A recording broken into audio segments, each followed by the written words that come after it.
कुछ ही दिन पहले ओला उबर के विरोध में 4 पहिया गाड़ी चालकों ने आंदोलन किया था और अब आरटीओ ने ओला उबर राइड यानी कि 2 पहिया वाहन नागपुर में बंद कर दिया, जिस कारण एक साथ कई ओला उबर बाइक चालक बेरोजगार हो गए, जिस कारण अब उन पर भुखमरी की नौबत आन पड़ी है।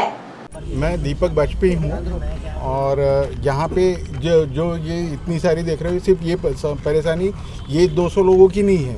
ये 200 लोगों के साथ जुड़े हुए जो घर में 5-5 जो लोग हैं, बीबी हैं, बच्चे हैं, माँ है, बाप हैं, इन लोगों के ऊपर जो एकदम से ऑल ऑफ सडन कल शाम को 7:30 बजे संकट आ गया है और इनको सोचना पड़ रहा है कि हम त्यौहार तो छोड़ो, हम आगे क्या करें।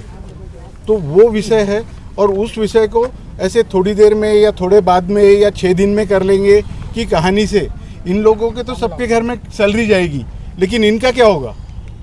वो जो सवाल उठा हुआ है उस सवाल के कारण हर चीज़ों को थोड़ी सीरियसली लेके मेरा ऐसा सोचना है कि थोड़ा टाइम निकाल के ये सब चीज़ों पे, अब गलती उबर की भी है, गलती आरटीओ की भी है, जिस भी एंगल से आप सोचोगे उसकी है गलती, क्योंकि इतने दिन से चल रहा था, इनके पास इतनी बड़ी मशीनरी थी, इन लोगों ने वो चलने कैसे दिया। आरटीओ की क्या गलती है? आरटीओ की ये गलती है कि 8 महीने से अगर ये चीज़ चल रही थी तो इनको ये फेक राइड बुक करके लेके आना, ये सब प्रोसेस के बदले जब इनके पास मशीनरी थी तो इन्होंने उबर के ऊपर ऑब्जेक्शन, कोई कॉग्निजेंस क्यों नहीं लिया।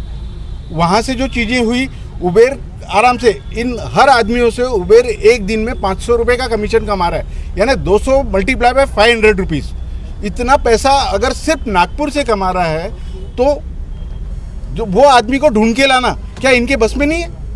और उनके लिए इन आदमियों के पास जो खुद 200 रुपये, 500 रुपये, 300 रुपये की बातें कर रहे हैं, उनसे 10,000 रुपये का फाइन देके क्या उसके ऊपर प्रेशर बनाना चाहते हैं ये लोग। इन लोग करना क्या चाहते हैं? इन लोग सिर्फ ये छोटे लोगों को परेशान करके वहाँ उनको जगाना चाहते हैं, उनको बोलना चाहते हैं ये हम इनके साथ हैं, हम कानून अबाइड है, हम कानून की दिशा से चलना चाहते हैं। ये मजबूर कर रहे हैं कि हम कानून को तोड़ें।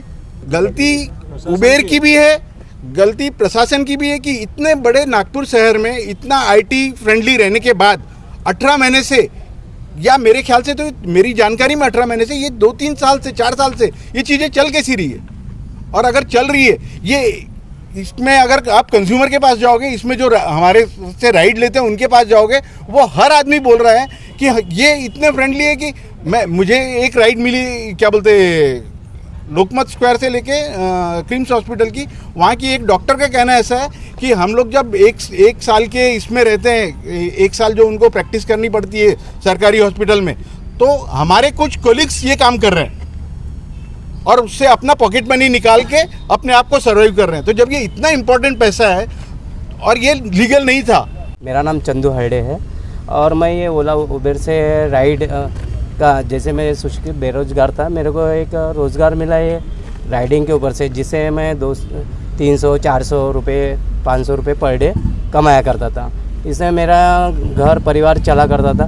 तो क्या हुआ ना कि सर, इसमें मेरे घर में बच्ची की पढ़ाई वगैरह, इसके कारण मेरे को लगा कि अब मैं 400-500 रुपये कमा रहा हूँ, तो मेरे को होप था कि मैं दिवाली में अपने घर में बच्ची को कपड़े लूँगा, मिठाई वगैरह लूँगा। और मेरे पास जो बैलेंस पैसा था मैंने पहले अपने बच्ची की फ़ीस के लिए, एडमिशन के लिए दे दिया।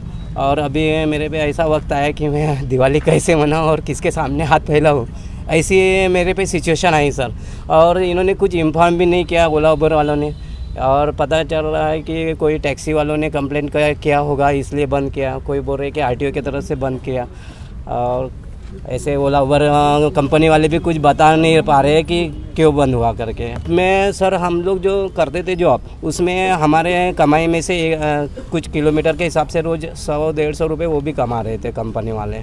शेख है, मैं भी 6 महीने से ये गाड़ी चला रहा हूँ यहाँ पे। और लेकिन सिर्फ हमारे नागपुर वासियों के साथ में क्यों है सर? मुंबई में चालू है, पूना में चालू है, यहाँ तक कि मुंबई पूना में उबर के अंदर में पिकअप चार्ज तक मिलता है उनको। ड्रॉपिंग का पैसा तो अलग है, पिकअप भी मिलता है, लेकिन नागपुर के लिए ही क्यों बंद ये ऐप?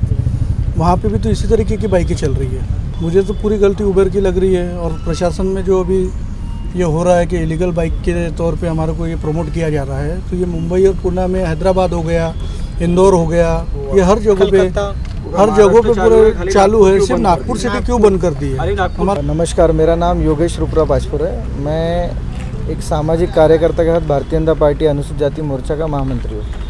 ये घेराव जो देख रहे हैं आप, कुछ दिनों बोले कुछ जुलाई में आरटीओ द्वारा ओला उबेर टू व्हीलर पे कुछ कार्रवाई हुई थी।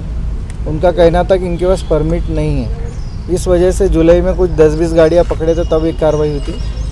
दूसरी कार्रवाई इनकी हुई 25 अगस्त को, जिसमें 150 से 200 गाड़ियाँ इन्होंने यहाँ पे अवैध रीत्या जमा किए थे। वो भी कुछ गुंडों द्वारा यहाँ पे जमा की गई थी, ताकि उसमें प्रशासन के साथ साथ कुछ जो बाहर के लोग थे जो अनलीगल तरीके से इनको राइड बुक करके यहाँ पे ला रहे थे। तो वहाँ पे भी हमने इनको रिक्वेस्ट की थी कि ठीक है, कार्रवाई करना आपका वो है, हक है, लेकिन उसमें चालान जो दे रहे थे कार्रवाई के नाम पर 10,000 रुपये का चालान था। तो हमने कलेक्टर जी से और हमारे जो अध्यक्ष है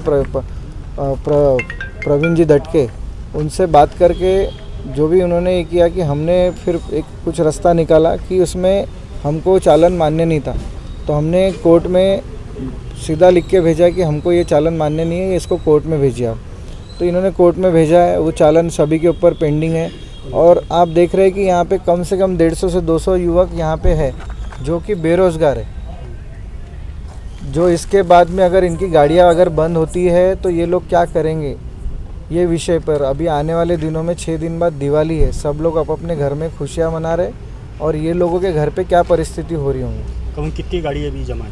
अभी गाड़ियाँ तो नहीं जमा, लेकिन कल जो इन्होंने इसके पहले फिर जब 25 अगस्त को इनके ऊपर कार्रवाई हुई थी तो हमने कलेक्टर से मिला था और आरटीओ जी जो भुयार साहब इनसे मिला था। इन्होंने हमें आश्वासन दिया था कि हम कोई नई टेक्निक, नई तरीके से हम लोग जो महाराष्ट्र में शुरू कर सकते हैं, गोवा और हिमाचल के बेस पर, तो वो यहाँ पे शुरू की जाए, ऐसी हमने मांगनी रखी थी महाराष्ट्र राज्य ओला उबेर एसोसिएशन के द्वारा।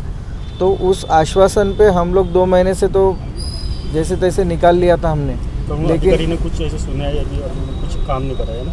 नहीं, उन्होंने क्या किया कि डायरेक्ट बगैर बताए कल डायरेक्ट उबेर में से जो ऐप में से जो था वो बाइक का ऑप्शन हटा दिया। तो एकदम से क्या हो गया कि ये सारे के सारे इनके घरों पे जो प्रॉब्लम आ रही है, जो फाइनेंशियल तकलीफ है, ये सब बहुत कमाई बंद हो गई, यानी कमाई का जरिया ही नहीं है। जो फुल टाइमर है सारे के सारे। गलती क्या कंपनी की है कि क्या लग रहा है आपको? कंपनी गलती की, हाँ कंपनी की ही गलती है बोला जाए तो, क्योंकि एक तो पहले इनको लालच देके इन्होंने शुरू नहीं करना था। विदाउट परमिट कंपनी ने, ओला उबेर ने इतना ये करके पैसा कमाया इनसे। तो पहले परमिट का ऊपर लेवल से आप जो कर सकते थे शासन के, प्रशासन के तरफ से आपने उसको कर लेना चाहिए था परमिट का। तो उसके बाद इनको अब ये लोग जितने भी है 5-6 हज़ार जो बाइक है नागपुर में जो राइड पर रहते हैं, उनके रोज़गार के बारे में इन्होंने एक तरीके से धोखा दिया, ऐसा हमें लगता है ओला उबेर वालों ने। क्योंकि अगर ये शुरू रहता था या तो पहले ही परमिट दे के शुरू किया रहता तो ज़्यादा अच्छा होता था, ताकि ये आस पर ना बैठते। अभी ये 1-2 साल से पैसे कमा रहे। क्या है तुम्हारा कॉल? अभी आगे ये है कि अभी भुयार साहब का समय मिला हुआ है, उनसे बात करेंगे, नहीं तो कलेक्टर ने, तो अपने जो उप मुख्यमंत्री देवेंद्र जी फडणवीस, हम लोग उनके बात करके इसको रेंट स्कीम को यहाँ लाया जाए।